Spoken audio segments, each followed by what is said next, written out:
It's November 2025 and you've got exactly 2 months left before we hit 2026. 2 months, and I'm gonna be honest with you right now. Most of you who are watching this are in the exact same place you were at the beginning of this year.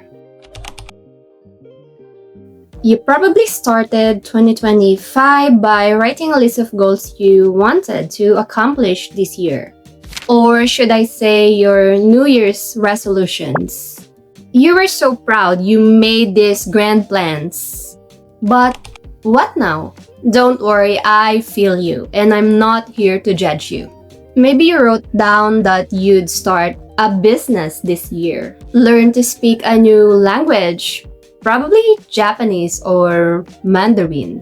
Wake up at 5 a.m. every day, or you probably wrote down that you would start working out, eat healthy, finish 50 self-improvement books, start saving for your retirement, but none of those things actually happened. And now we are here, November.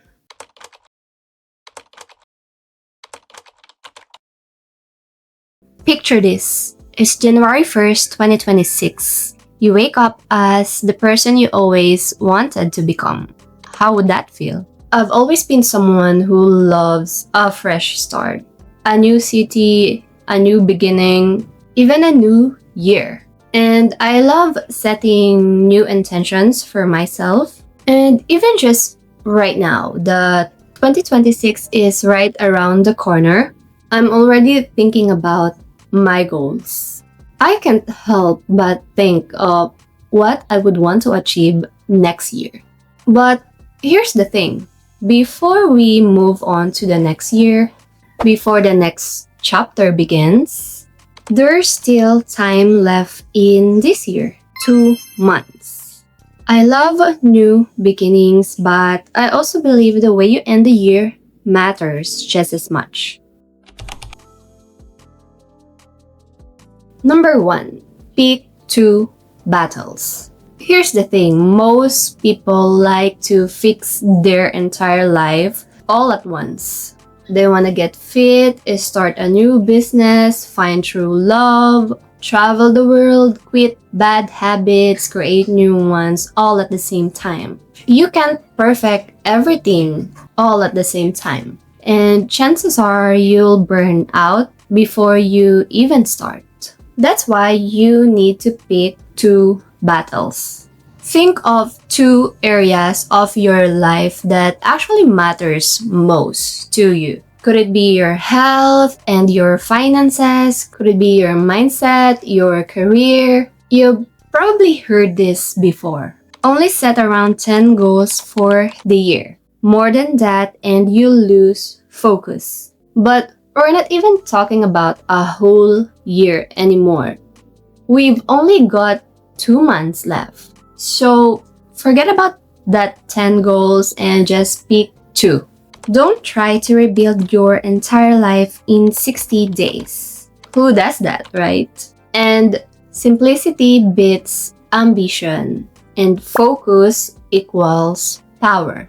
Number 2, define your non-negotiables. It was back in 2020 when I first started my self-growth journey, and that's when I learned one of the most powerful concepts that completely changed my life.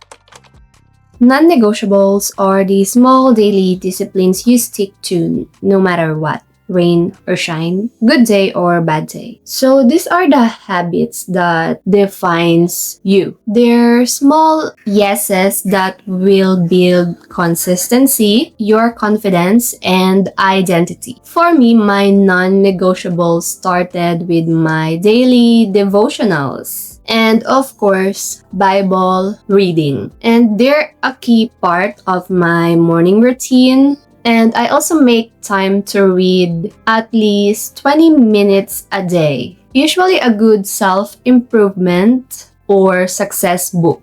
And actually last year, I added a new one. And it's listening to faith-building messages. while doing my everyday things, chores, washing dishes, laundry, and like while I'm putting on my makeup or cooking or while cleaning. This is huge. If you're on your self-growth and improvement journey, you should try that. Not only you are building your faith while you are listening to a motivational and encouraging video, you are also learning something new every day.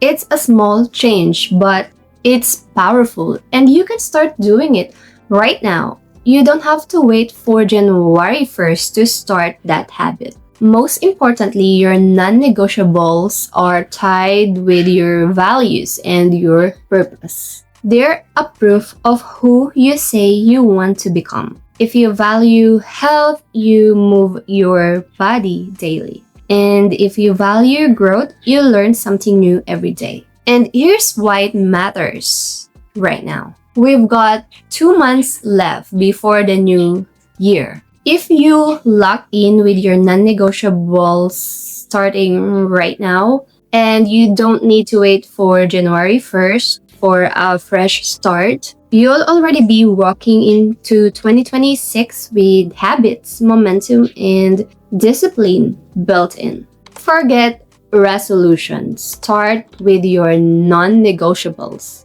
Have standards, because once your standards rise, everything in your life follows. Number 3, destroy excuses. I'm tired, I'm not ready, I'll do it later, or I don't have a new equipment, a new camera, I'll start when I have the money. It used to sound like me too, but I actually ditched that mindset. That's why I'm here right now.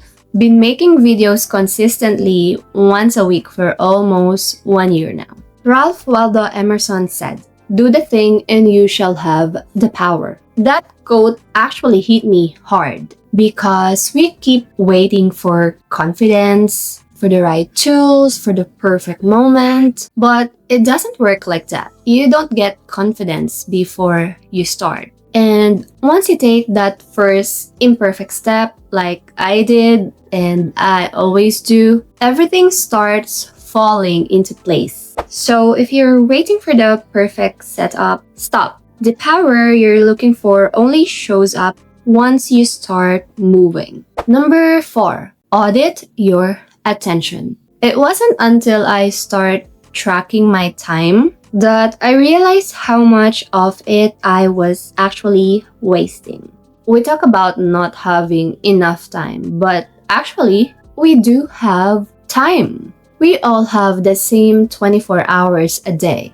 And why other people, those who are successful right now, gets to do important things and achieve greater things? Because the thing here is, most of us don't have a time problem. We do have attention problem. That's why you need to audit your attention. This doesn't have to be complicated. Look, we only have 2 months left before the year ends, and that's equivalent to 1,440 hours. And if you're not careful, you'll turn these into wasted hours instead of real progress. Track your time. And I'm not just saying it for the sake of it. I actually do this. You can write down where your hours actually go in a day. You'll be shocked at how many of them just disappear.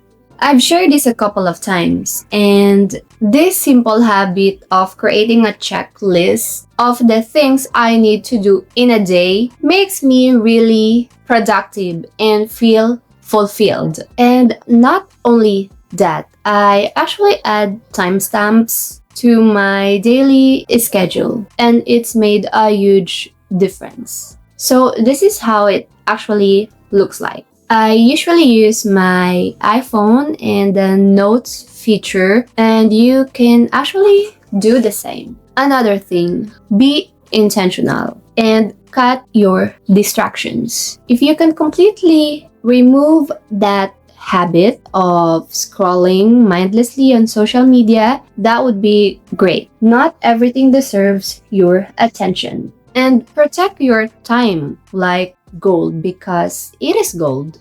Number 5, celebrate small wins. So, success is just repetition of the right things and steady wins the race. I've learned that success doesn't really come from massive overnight changes. That's not gonna happen. It comes from stacking small wins every single day. And when you celebrate those small victories, it gives you confidence. For example, waking up on time, finishing your workout routine, or staying focused for an hour. You train your brain to recognize progress. And think about it, 1% progress a day might not sound like much, but over time it adds up to a complete transformation. And I've learned from the books that I've read and from those people who are sharing success principles. Real growth